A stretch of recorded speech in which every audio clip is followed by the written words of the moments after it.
에스더서 8장 9절부터 17절까지의 말씀을 한 절씩 봉독하도록 하겠습니다. 제가 먼저 읽도록 하겠습니다.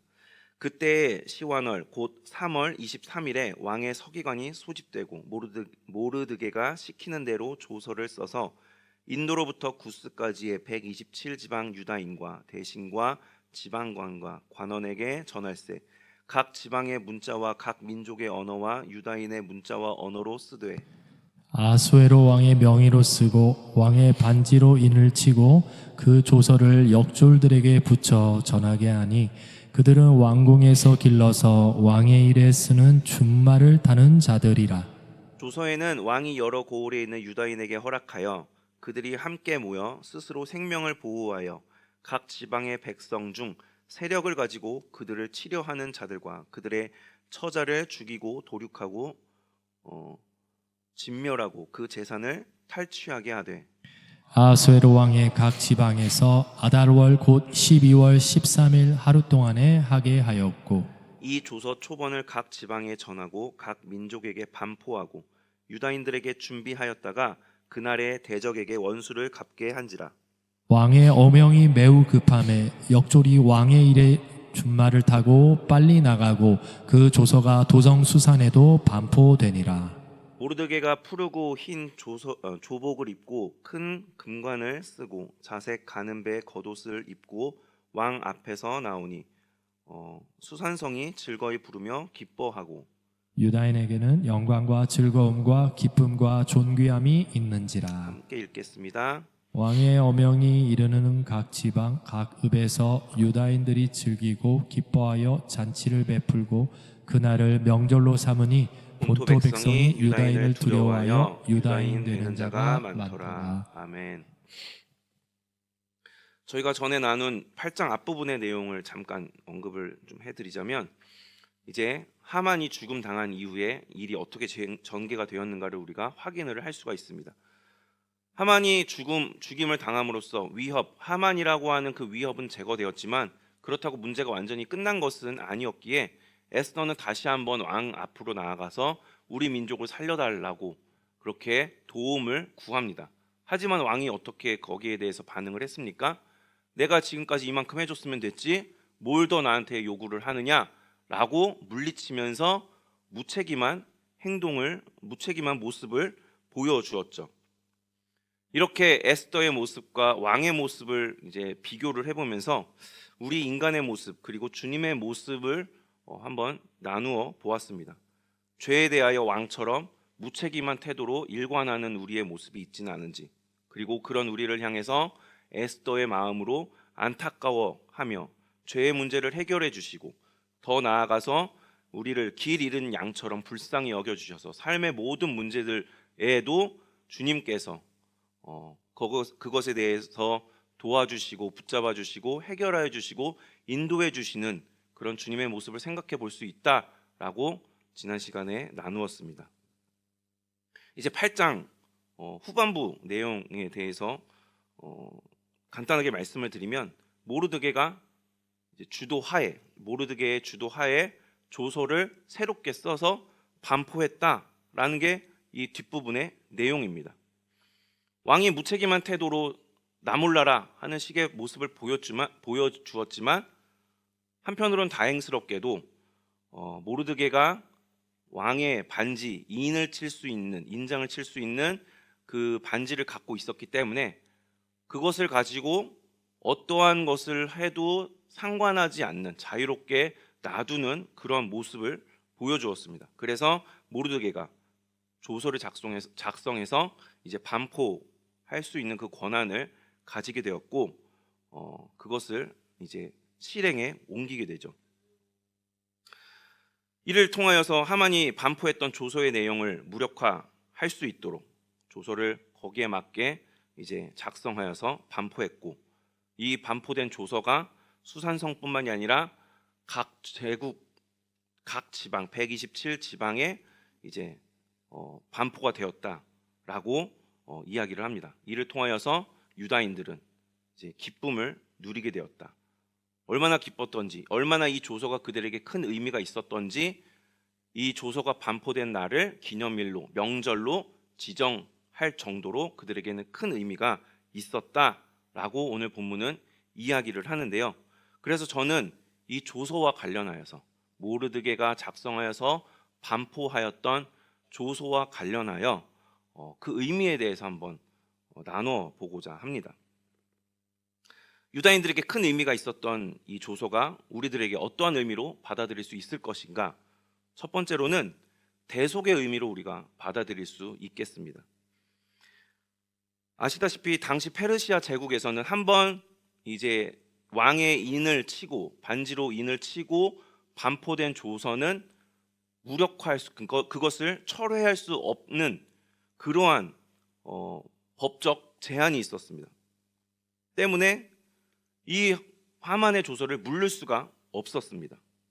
그래서 이에 대해서 모르드게가 새롭게 조서를 작성하는데 그 내용이 오늘 본문 11절부터 13절에 나오거든요. 저희들 함께 읽어보도록 하겠습니다. 시작. 조서에는 왕이 여러 고을에 있는 유다인에게 허락하여 그들이 함께 모여 스스로 생명을 보호하여 각 지방의 백성 중 세력을 가지고 그들을 치려하는 자들과 그들의 처자를 죽이고 도륙하고 진멸하고 그 재산을 탈취하게 하되 아하수에로 왕의 각 지방에서 아달월 곧 12월 13일 하루 동안에 하게 하였고 이 조서 초본을 각 지방에 전하고 각 민족에게 반포하고 유다인들에게 준비하였다가 그날에 대적에게 원수를 갚게 한지라. 아멘. 이것만 보면은 처자까지 죽여 아이들을 죽이라고 좀 이렇게 너무 잔인한 거 아닌가 싶은데 앞서서 3장에서 하만이 반포한 조서의 내용을 한번 우리가 살펴볼 필요가 있을 것입니다. 3장 13절과 14절입니다. 저희들 함께 읽도록 하겠습니다. 시작. 이에 그 조서를 역졸에게 맡겨 왕의 각 지방에 보내니 12째 달 곧 아달월 13일 하루 동안에 모든 유다인을 젊은이, 늙은이, 어린이, 여인들을 막론하고 죽이고 도륙하고 진멸하고 또 그 재산을 탈취하라 하였고 이 명령을 각 지방에 전하기 위하여 조서의 초본을 모든 민족에게 선포하여 그날을 위하여 준비하게 하라 하였더라.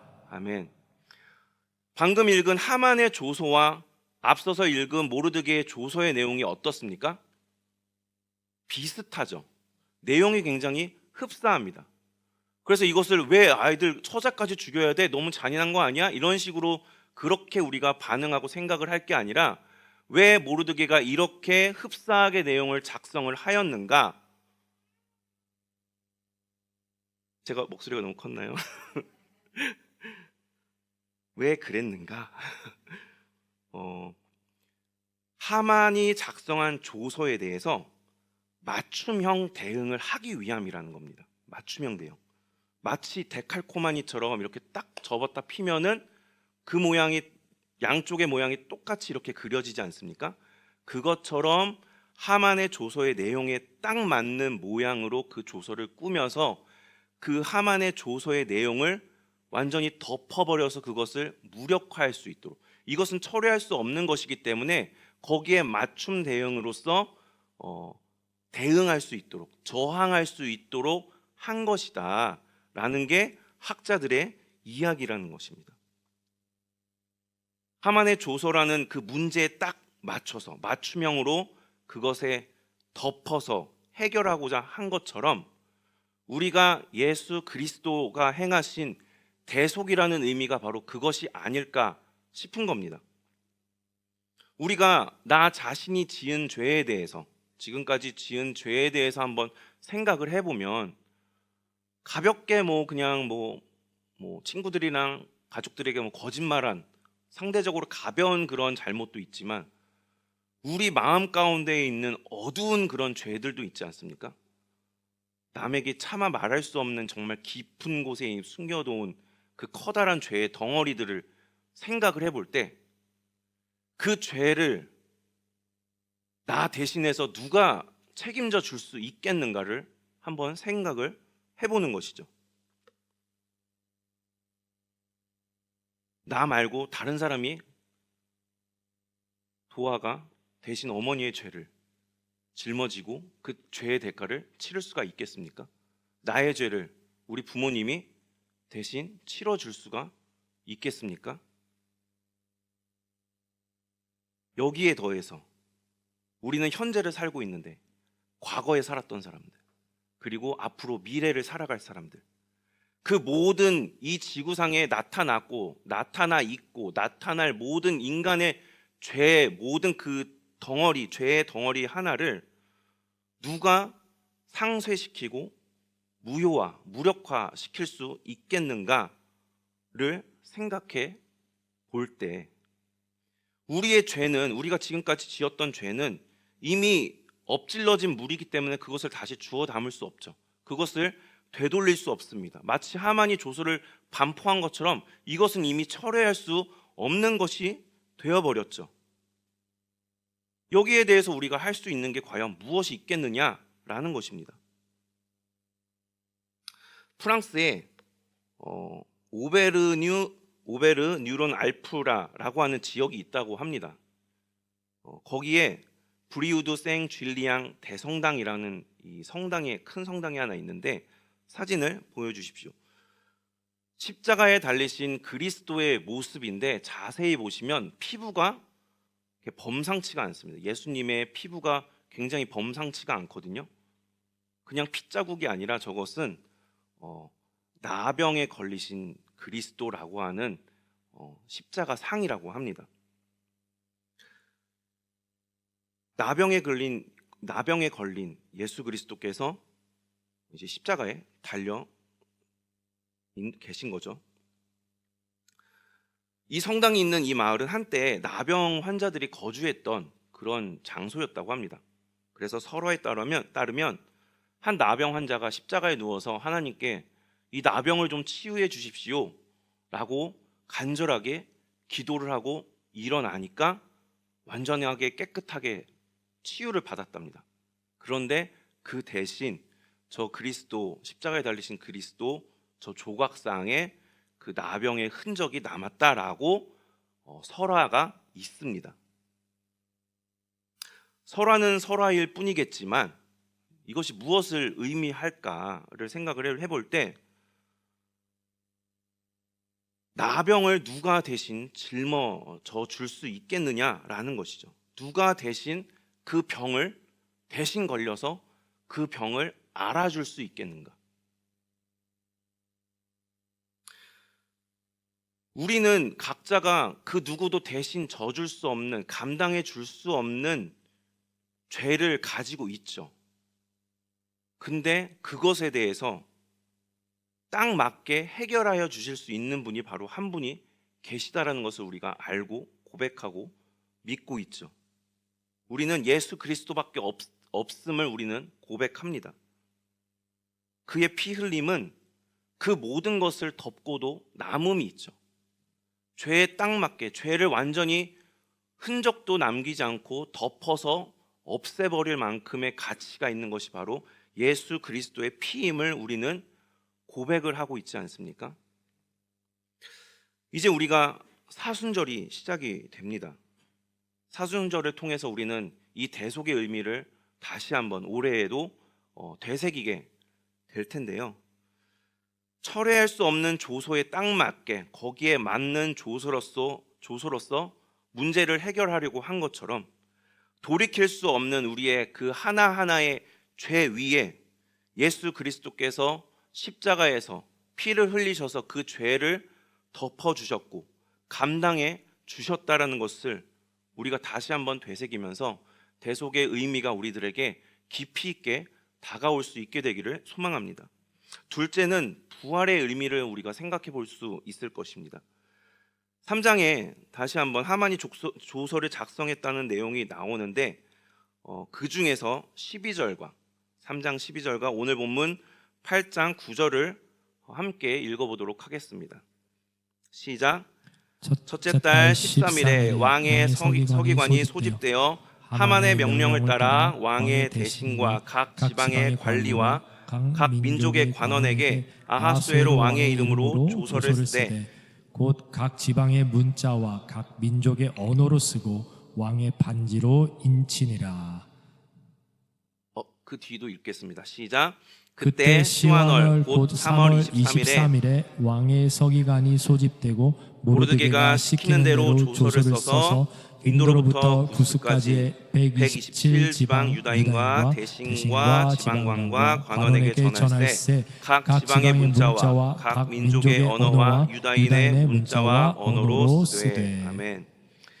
하만이 조서를 작성한 시기는 첫째 달 13일입니다. 1월 13일.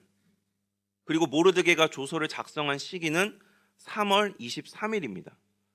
올해 25년도 달력으로 이렇게 계산을 해보니까요, 딱 70일이 됩니다. 이제 2월이 어떻게 되느냐에 따라 하루 이틀의 차이가 있겠죠. 그렇다면 하만이 조서를 작성하고 나서 모르드게가 조서를 작성할 때까지 그 70일이라는 기간이 정말로 실제로 소요된 기간인 것인가? 라고 했을 때 학자들은 아닐 거라고 이야기를 합니다. 이것은 그 조서를 작성부터 조서를 작성하기까지의 그 간격 가운데 일어났던, 우리가 성경에서 읽는 그 사건들을 일렬로 시간 순서대로 그냥 일렬로 놓고 하루하루 시간을 대충 짐작으로 따져 보아도 그것이 한 달이 채 되지가 않습니다. 넉넉하게 잡아도 한 달이 되지가 않거든요. 근데 70일이라는 기간을 걸렸다라고 이제 이야기를 합니다. 왜 그런가? 짐작하시는 것처럼 70일 하면 어떤 게 떠오르십니까? 포로기한, 70년 만에 포로기한이 떠오르시죠. 그러니까 에스더를 뭐라고 해야 되죠? 쓴 작가가 이 70일이라고 하는 이 숫자를 의도적으로 넣었다라는 것입니다. 왜 70일이라는 이 의미를, 상징을 넣었던 것일까? 70일, 포로기한이 70년 만에 이루어졌을 때, 그리하여서 이스라엘 백성들이 실제로 고향으로 돌아갔을 때 그 이스라엘 백성들의 마음 가운데에는 어떤 감정이 들었겠습니까? 이스라엘이 죄로 인해서 바벨론에게 멸망을 당하죠. 멸망을 당해서 완전히 버려진 자들처럼 그냥 세계 각지로 흩어져 버렸습니다. 버려진 자들 같이 되었죠. 그런데 하나님은 어떻게 하셨습니까? 그들이 버려진 채로 놔두시지 않았죠. 그들을 다시 불러 모으셨습니다. 그들은 자신들의 죄로 인해서 백성의 자격, 하나님의 백성의 자격을 스스로 걷어차고 그 자격을 상실하게 되었지만 정작 하나님은 그들의 자격을 박탈하지 않으셨다라는 것입니다. 70년 만에 귀환이라고 하는 그 사건 자체가 그러한 하나님의 의도, 그러한 하나님의 마음이 거기에 담겨 있다라는 것을 생각해 볼 때, 실제로 포로에서 귀환하여서 고향을 밟을 때 그 사건 자체가 그들에게 있어서 어떠한 마음, 어떠한 감정이 들었겠는가, 그들에게 그것이 어떻게 받아들여졌겠는가, 이것을 생각해 볼 때 이 70이라고 하는 이 상징적 숫자가 예수 그리스도의 부활을 의미한다고 볼 수 있지 않겠느냐라는 것이죠. 인간이 죄로 인해서 하나님과의 관계가 끊어졌습니다. 죄로 인해서 하나님과의 관계가 깨어지면서 우리는 죄의 종이 되었죠. 그래서 자유를 박탈당했습니다. 억압을 당하고 생명을 빼앗겨서 우리는 죽을 수밖에 없는 영원한 죽음, 육체의 죽음, 모든 것 가운데에서 우리는 죽음의 상태에 이를 수밖에 없게 되었죠. 하지만 예수 그리스도께서 이 땅에 오셔서 우리를 대속해 주셨습니다. 그런데 대속으로 그냥 끝났는가? 아니죠. 대속을 넘어서 부활하셨죠. 그래서 죽음을 이기시고 생명에 이르게 되셨습니다. 예수 그리스도는 죽음을 이긴 영원한 생명의 상징이 되셨죠. 대속에만 그쳤다면, 예수님의 그 사건이, 예수님의 사역이 대속에만 그쳤다면 우리는 죄를 용서받기는 하되 우리의 자격은 상실한 채 그대로 남았을 것입니다. 마치 돌아온 탕자에게 아버지께서 그래 너가 나가서 그렇게 허랑방탕하게 생활한 거에 대해서 내가 용서해 주마 라고 용서는 해주셨는데, 그냥 아들이 제가 아버지의 아들을 감당할 수가 없겠습니다, 그 위치를 감당할 수 없겠습니다, 저를 종 중에 하나로 봐주십시오 라는 그 말을 받아들여서 아버지가 그래 넌 이제부터 우리 집의 종이다 라고 했다면 그 아들의 입장이 어떠했겠느냐라는 것이죠. 속죄의 마음은 있었겠지만 속죄의 마음을 가지고 죄책감 가운데 살아가지 않았겠는가. 그런데 아버지께서 어떻게 하십니까? 그것이 아니라 아들로서, 다시 아들로서의 지위로 놔주셨을 때 그것이 그 가정에, 그 아들 자신에게 그 마을 가운데 기쁨이 되고 잔치가 되고 행복이 되고 평안이 되고 자유가 되지 않았습니까? 마찬가지로 이 예수 그리스도의 부활은 마치 70년 만에 이스라엘 백성들이 포로에서 귀환한 것처럼, 그 의미처럼 부활을 통해서 우리는 자녀의 지위를 회복할 수 있게 되었다라는 것을 의미한다는 것이죠.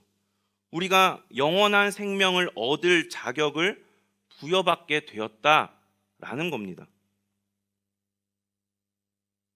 그리고 이 모르드게의 조서에 대해서 제가 계속 얘기를 드렸는데, 저는 여기에는 모르드게라고 하는 인물 자체에 대해서도 그 의미가 있다라고 생각을 합니다.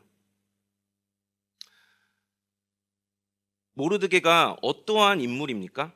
이제 하만이 죽임을 당하고 나서 하만을 대신하여 국가 권력 2위가 되었죠. 이제 권력의 최정점에 선 인물이 되었습니다.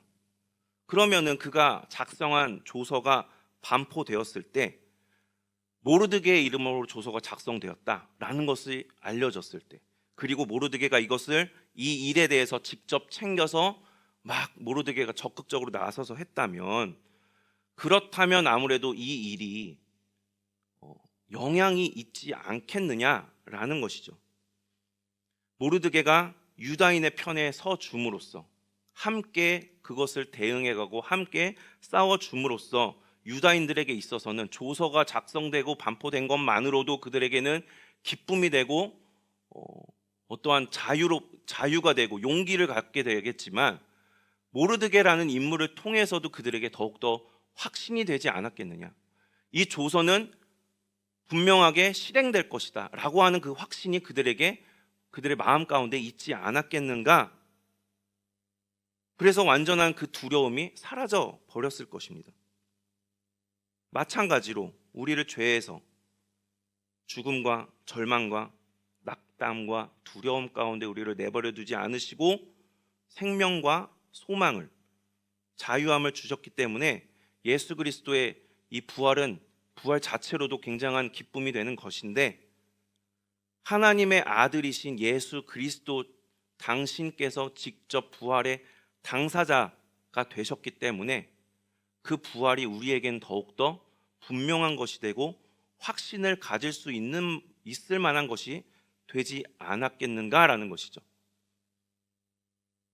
그래서 예수 그리스도의 부활은 우리에게 분명하게, 확실하게 기쁨, 감사, 소망, 위로, 그리고 확실한 우리의 생명이 되는 것입니다. 이번 사순절 그리고 또 그 이후에 있을 부활절이 우리에게 더욱 그러한 의미로서 우리에게 이번 사순절 부활절을 우리가 지나갈 수 있으면 좋겠습니다. 주님 덕분에 누리게 된 대속과 부활의 은혜가 우리 가운데 충만하기를 소망합니다.